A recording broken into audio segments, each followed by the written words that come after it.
I gotta say thanks to my friends at Tide Wee. No more swamp crotch. This is nice. I won't have to itch to duckweed out of my crotch tonight.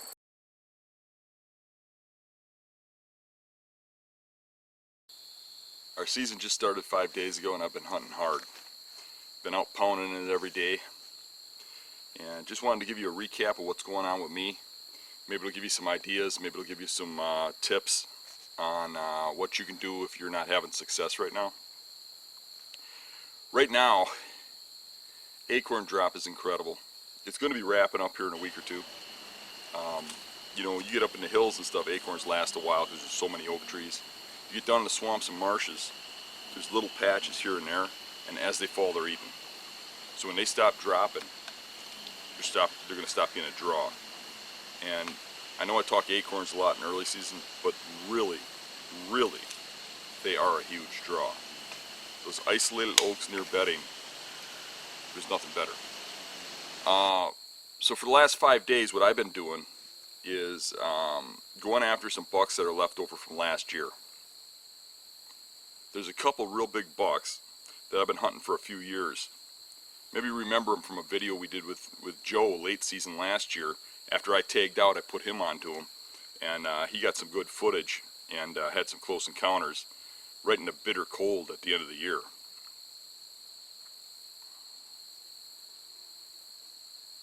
Or end of the season, actually. That was this year. Anywho, I got a cell cam out there and put it on a little tiny patch of trees that you really can't get close to because the bucks are bedding in a perimeter around it. But it's monitoring what's there. I can hunt it if I see those bucks go past that camera into bedding in the morning. I think I can kill them in the evening. But as of yet, I haven't got no morning pictures of them going in the bedding. But sooner or later, I think it might happen. But what I am doing is, it really is literally a small area. And since having the camera out there, I've got 4 or 5 shooter bucks on that camera so far. And that's exciting to know that they're in such a small area of pressured public land. Where they're at, nobody's getting, because you got to go through armpit deep muck and water, and there's no trees to hunt out of. They're just up on little dry humps. So what I'm doing is, I know those bucks are getting the acorns, and I know they're getting to them in daylight. So I'm doing the whole perimeter around where they're bedding and hunting every spot there's oaks and making my way around until I run into them. My target buck's been showing up on camera about a quarter mile that way in nasty open swamp where there's no trees, all underwater. He's bedding on just some humps that you can't get near. I have to assume that he's making it to oaks in daylight right now. All the bucks are. There was no human sign coming back here yet. And what I did was I walked this ridge until I found the hot oak. There's oaks all over this island, but there's always 1 or 2 hot ones.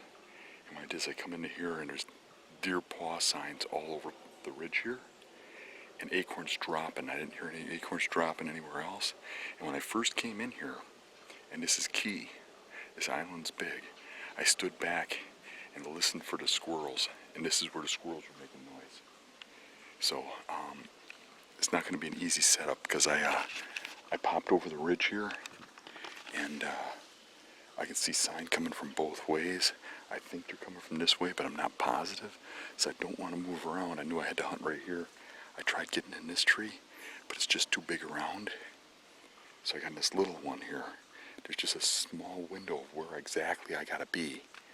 And this tree is pretty damn small. I hope a deer doesn't see me up there, but I think I can blend into that tree with the leaf cover and stuff. And hopefully coming in, they don't look up, they just look out. And hopefully I kill them doing this. Been trying pretty hard. So far I've had does go underneath me every sit except for one. On the first sit of the season, I took Rob and Rick with me, and we surrounded a little area, and all of us saw deer. I think it was a total of like 15, 16 deer we saw between us, and had multiple does go underneath me, and had rubs coming up out of the swamp at me. Didn't see no bucks, and Rob shot his first doe on public land. He shot a buck last year, so this is his second deer ever on public land. He was ecstatic. Took a long time getting that thing out of there, though. We're way back. We've been getting a lot of pressure in the marshes around here lately.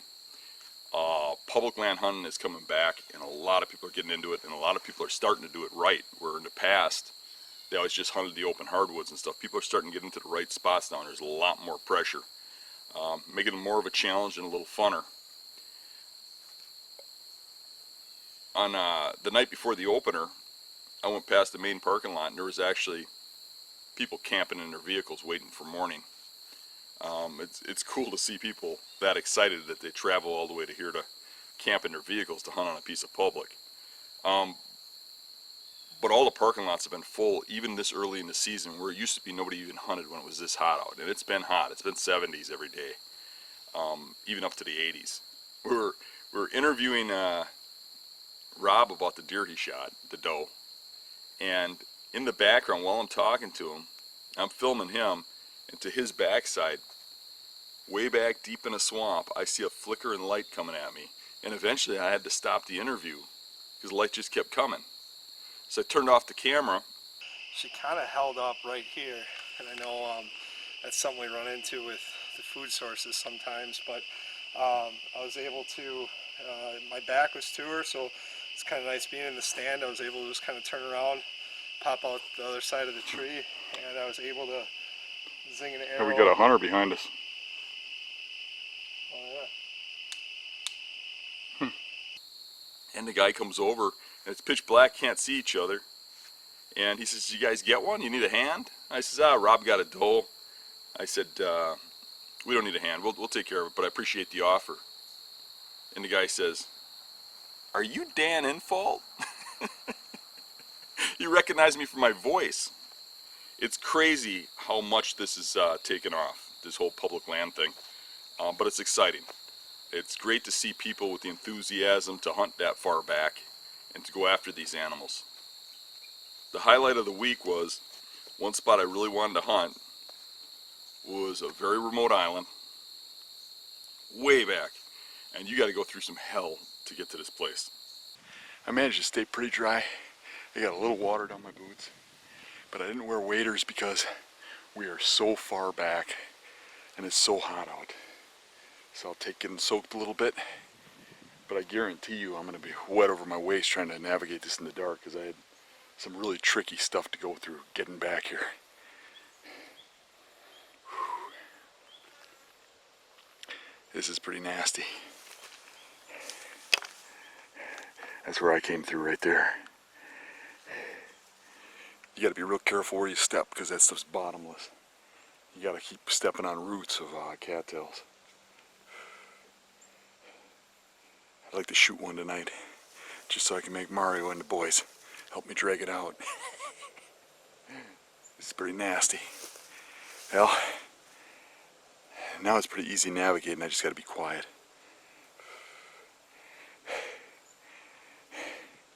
Cool down and catch my breath and slow down. So eventually I get to this island and I slide into the area and I'm seeing a lot of sign. I'm not seeing rubs and stuff, but it's a little early. I know the back side of the island has oak trees on it. I don't see any acorns on the ground, but I'm assuming the deer are going through bedding to the oaks. And I can see the trails worn into the grass from the bedding. So I set up. The good news is there's a lot of deer tracks coming back here, and I can physically see the trails in the grass coming from the bedding. So I have hope. But there's no acorns on the ground right here under these white oaks that I'm sitting in. I'm listening for oaks to drop. I'm not hearing a lot, but I did hear a nut drop up there, just one. But it was kind of loud. Maybe it was a hickory nut. But there's a lot of oaks on this island, and considering the oaks dropping around here, I have to think there's some acorns on the ground somewhere on this island. So, there's got to be some reason that all this deer sign is here too. So the acorns are just probably further up. But that don't matter because the buck bedding's back there, and this is like a funnel to the food. So there's a real good buck trail that comes through right here.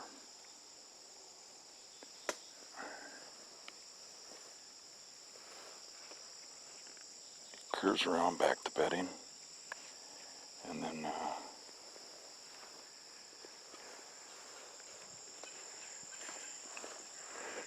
there's another one that comes out right here. One of those cattails. Some that come out over there.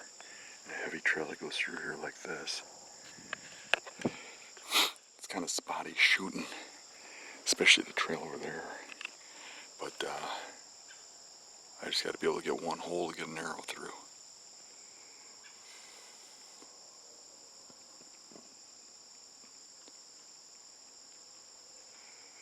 Man, it was hell getting back here.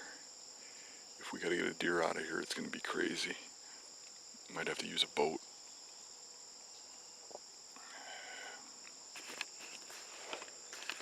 I don't know if you can see back here that clumps of trees back there in the water, or in the cattails back there. There's giant buck beds back there. Every year they're just ripped up with rubs and stuff. And the trails just lead straight onto here, so we actually, I've shot one nice buck on this island in this funnel. I've had several come through here when I was here that weren't shot. And I shot 2 good bucks in this funnel. And I've had several come through that got around me. My son James shot a big buck here too. And I shot my white doe here. This is a good spot. Let's see what happens. And man, I wasn't there very long at all. And it wasn't much after 5, broad daylight. A buck come out of bedding. And at first glance, I thought it was a good one. I mean, I saw antlers coming through the grass. And then I couldn't see its head, and I was like, man, it's got a good body on it. It's got a good gut hanging, good neck, good length. That's a bigger animal. And then he starts easing out.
And he's a 6-pointer. A big 6. Cool buck. but a little early for shooting something like that. Hoping to do something just a little bit bigger. What a cool animal, what a cool experience. He got up right out of bedding, right exactly where I thought he'd be. There were 3 trails I expected if a buck came out, he'd come down one of those. And I was best set up for the one that he did come down. Came right to me, went right underneath me, right on out to the oaks. Pretty tense there for a minute or two. I thought that was going to be it. I thought it was going to be a shooter. It's kind of hard to tell how big they are coming through the grass, and you start to see a tine or two. Exciting. Been seeing a lot of does, not much for bucks. And typical of the places I hunt, I don't see many small bucks. Usually they're bigger when I see them. So I was excited to see that animal and was really hoping that he had a bigger rack. But it was fun anyways. It was quite the adventure. It was the highlight of the week.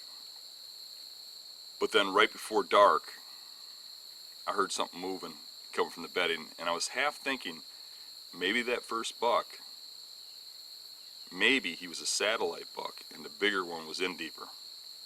And now the bigger one's coming out.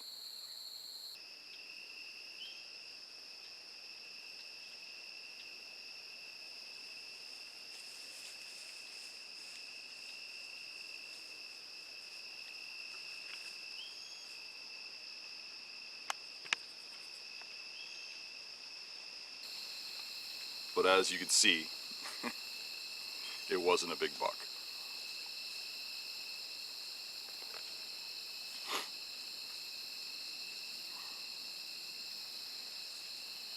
Well, I hope you enjoyed the updates of the season so far. And if you have comments or questions, post them under the video. I'll try to answer them as I can. And just keep in mind, right now, if you got acorns dropping in swamps and marshes, bucks are going to them. And they're moving really early at this time of the year. That buck that we just showed, it was just after 5 p.m. I mean, it was a couple hours, at least a couple hours before dark. Broad daylight. Get out there, get it done. Don't be afraid to get your feet wet. See ya.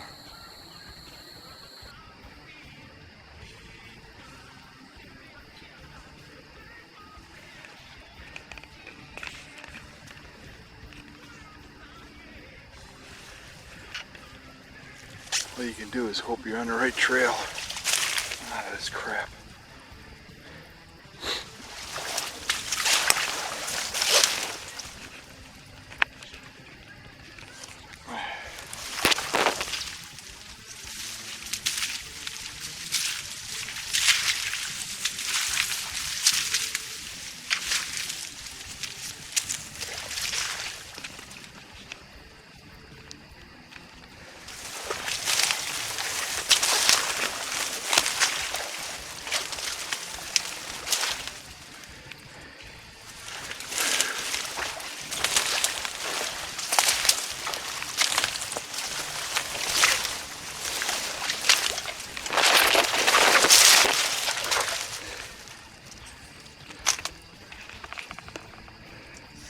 One wrong step into that crap and you're going over your head.